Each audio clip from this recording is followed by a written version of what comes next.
Hello everyone, this video is sponsored by TurboSmurfs.gg. Before you click away, take 1 second to hear me out. Fresh accounts are insanely overpowered in Season 13, and here's proof. In my last 2 Midmaster lobbies, there are 4 fresh accounts.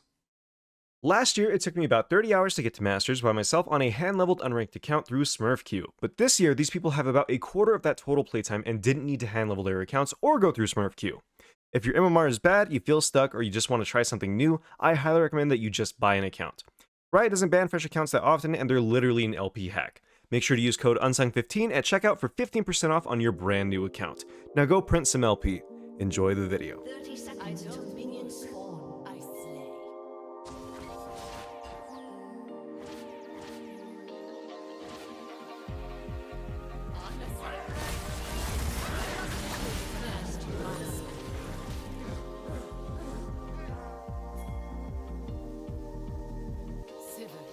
You say anything. Oh my god! You have slain an enemy. Yes, you don't need to run away. Nice. That Sivir totally trolled. I don't think she realizes how strong she is at level 1 and how hard it is for us to kill her. I am the If she didn't instantly flash, then that's it's very awkward for us. But because she instantly flashed, it made it very easy.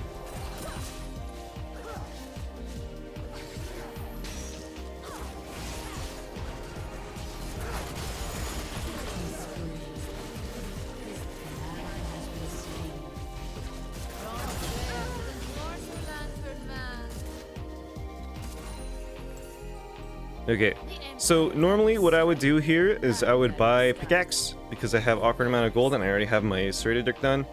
But because I want to go Gale this game, I just have to kind of eat it.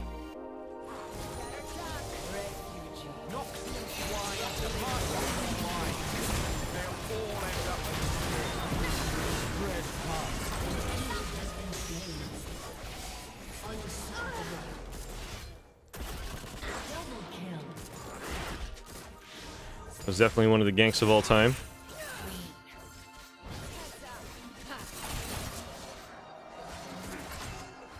See if we can beat him to auto me again. Don't even have to. That applies to serrated dirk too? No. Because serrated dirk is stat efficient. It doesn't apply to serrated dirk at all. Because serrated dirk, you're paying 1100 gold for something that gives 30 AD. The closest alternative to that is Gale, or is BF Sword, right? And that's 40 AD for 1300 gold. So serrated dirk by itself is efficient for just the AD. The lethality is like kind of a bonus, and it has an easy build path. So when you look at finishing collector and finishing dirk are like two separate things, because collector is bad as a finish item, whereas dirk is really efficient. Sivir is mid, she's given up on bot lane, but I just get to collect kills and my free plates. Still available for 7 after the nerfs. So, to put it into perspective, old Gale dealt like 300 damage when you bought it initially, right? And then at the very end of the game, it was like 400 damage. New Gale right now does 320 damage if I hit them underneath the threshold, right?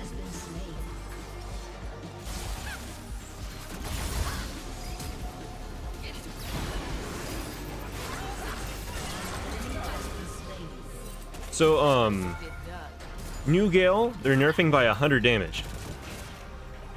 What makes Gale Force strong isn't the fact that it does a fuckload of damage, it's the repositioning tool. The damage is just a bonus, right? So even if they nerf Gale next patch, it's still going to be dealing like 770 damage. You know? Which is still stronger than like old Gale in terms of like raw burst. Before it doesn't like change anything. We got 2 more minutes to have fun before the FF. Okay, so now when I finish this, my Gale Force damage is 432, which is more than last patch. And Chilo did? Yeah, because it is. It's impossible to go back. It's insanely more rewarding than Shieldbow. The Shieldbow playstyle is really dumb, and it's for people that can't like position, to be honest. Gale has been higher damage for like a long time. Shield bow is kind of just like a crutch for like drain tanking.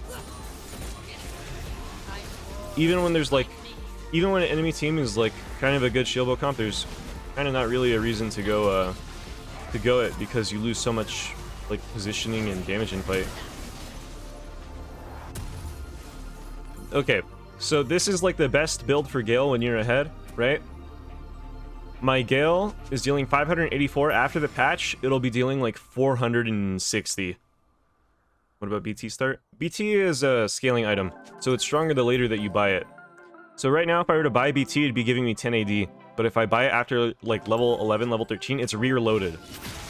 Stat-wise.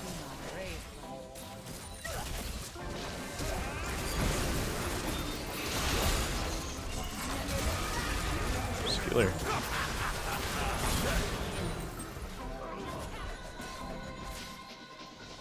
I mean, like, BT is fine as a first item. It's still pretty good if you want to go IE, because IE is best when you have other crit items before you build it. But to me, when you go IE, you're too static. You have to rely too much on other people, and that's like pretty lame, at least in my opinion.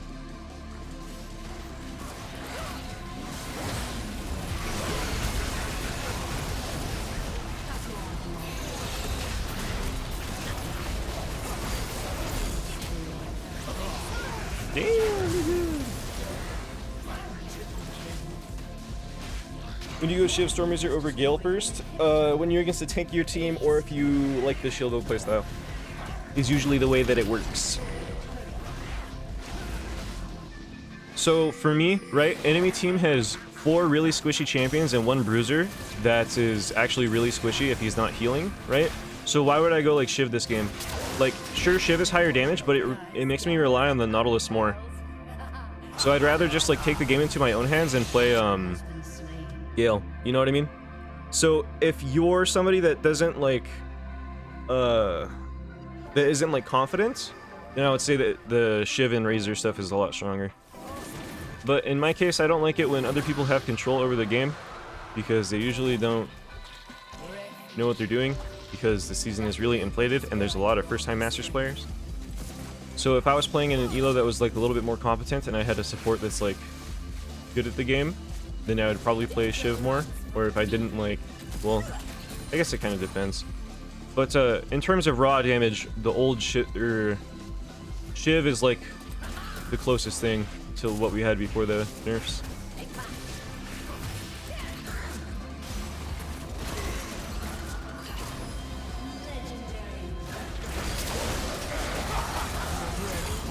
What ult did you be taking, buddy?